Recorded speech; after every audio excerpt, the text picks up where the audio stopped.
ஹரிஹி ஓம். ராதே கிருஷ்ணா. அறிந்து கொள்வோம் பகவான் நாமங்களை, தெரிந்து கொள்வோம் அதன் பெருமைகளை. பகுதி 244. இந்த பகுதியில் 2 நாமங்களை பார்க்க போகிறோம். 251 மற்றும் 252 2 திருநாமங்களை பார்க்க போகிறோம். இந்த நாமங்கள் இரண்டும் விஷ்ணு சகஸ்ரநாமத்தின் 27வது ஸ்லோகத்தில் வருகிறது. ஸ்லோகம் 27. असंख्येयो प्रमेयात्मा विशिष्ट शिष्ट कृष्णचिः सिद्धार्थ सिद्ध संकल्प सिद्धिद सिद्धि साधनக. இந்த பகுதியில் நாம் 2 நாமங்களை இணைத்து பார்க்க போகிறோம். நாமங்கள் 2ஆக இருந்தாலும் ஒரே கதையில் இதை பார்க்க போகிறோம். அந்த நாமங்கள் 251. ஓம் சிஷ்ட கிருதே நமக. இந்த நாமத்தின் பொருள் தன் பக்தர்களை சிறந்தவர்களாக ஆக்கியவர், உயர்ந்தவர்களை உருவாக்குபவர் என்று இதற்கு பொருள். அடுத்தது 252வது திருநாமம் ஓம் சுஷயே நமக. பியூர், தூய்மையானவர் என்று இந்த நாமத்திற்கு பொருள். இப்போது இந்த 2 நாமத்திற்கும் இணைந்து பார்ப்போம். ஒரு முறை வேதவியாசர் தன் சீடர்களை பார்த்து, आहल्या द्रौपदी सीता दारा मन्दोदरी तथा பஞ்சகன்யா ஸ்மரேத் நித்யம் மகாபாதகநாசினி என்ற இந்த ஸ்லோகத்தை சொன்னார்.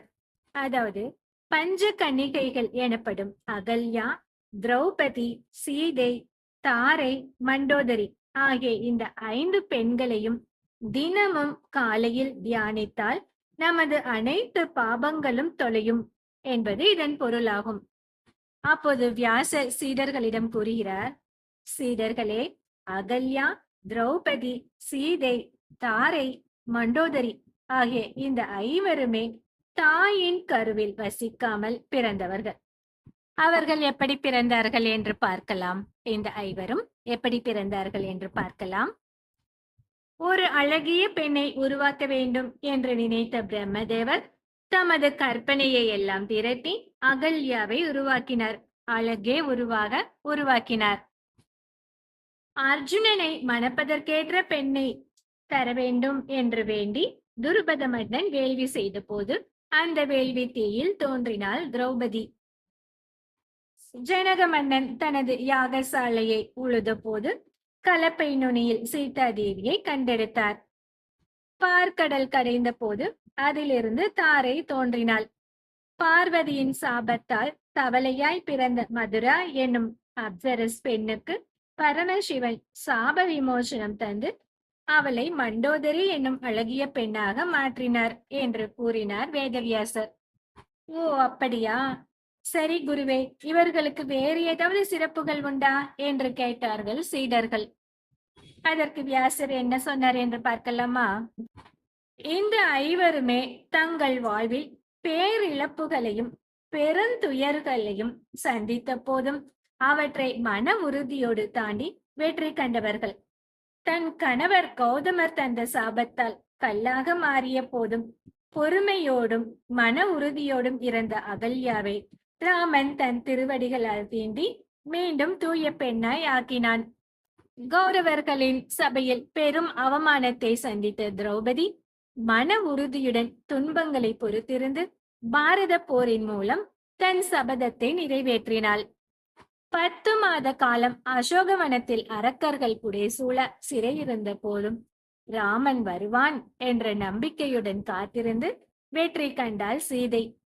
வாலியின் மனைவியான தாரை தன் கணவனை இழந்து தவித்த போதும் தன் மகனான அங்கதனின் நன்மைக்காக துயரத்தை பொறுத்து கொண்டு உயிர் தரித்திருந்தாள். ராவணனின் மனைவியான மண்டோதரி தனது கணவன், மகன்கள், உறவினர்கள் அனைவரையும் போரில் இழந்த போதும் மனம் தளராதிருந்தார். எனவே இந்த 5 காலையில் தியானிக்கத்தக்கவர்கள் என்று கூறினார் வியாசர். அப்போது சீடர்கள் கேட்டார்கள், சுவாமி, இந்த 5 மகாலட்சுமியின் அவதாரமான சீதைக்கு நிகராக மற்ற 4 கூறுவது சரியா? இந்திரனின் ஆசைக்கு இணங்கினாள் அகல்யா. 5 ஆண்களை மணந்தாள் திரௌபதி. வாலியின் மரணத்துக்கு பின் சுக்ரீவனை மணந்தாள் தாரை. மண்டோதரி நல்லவள்தான் என்றாலும் அவள் பெரும் பாவியான ராவணனின் மனைவியாவாள். இந்த நால்வரும் எப்படி சீதைக்கு சமமானவர்கள் ஆக முடியும் என்று கேட்டார்கள் அந்த சீடர்கள். அதற்கு வியாசர் சொன்னார், அதற்கு திருமாலின் திருவருளே காரணம். ராமனின் பாதுகையில் உள்ள மண் அகல்யாவின் மீது பட்ட மாத்திரத்தில் அவளுக்கு ஏற்பட்ட அனைத்து தோஷங்களும் நீங்கியது. அவள் தூய்மையாகி விட்டாள். திரௌபதி எப்போதும் கண்ணனையே தியானித்துக் கொண்டிருந்தபடியால் அவள் எப்போதும் தூய்மையாகவே இருந்தாள். ராம தரிசனத்தால் தாரையும் மண்டோதரியும் தூய்மை பெற்றார்கள். இப்படி திருமாலின் அருளால் தூய்மை பெற்ற அகல்யா, திரௌபதி, தாரை, மண்டோதரி ஆகிய நால்வரும் மகாலட்சுமியின் அவதாரமாகிய சீதைக்கு நிகராக போற்றப்படுகிறார்கள் என்று சொன்னார். இப்படி அகல்யா, திரௌபதி, தாரை, மண்டோதரி இந்த நால்வரையும் சீதையின் ஸ்தானத்துக்கு நிகராய் உயர்த்தியது போல் சாதாரண மனிதர்களை கூட தனது சம்பந்தத்தாலே உயர்ந்த மனிதர்களாக திருமால் ஆக்குவதால் சிஷ்டகிருத் என்று அழைக்கப்படுகிறார்.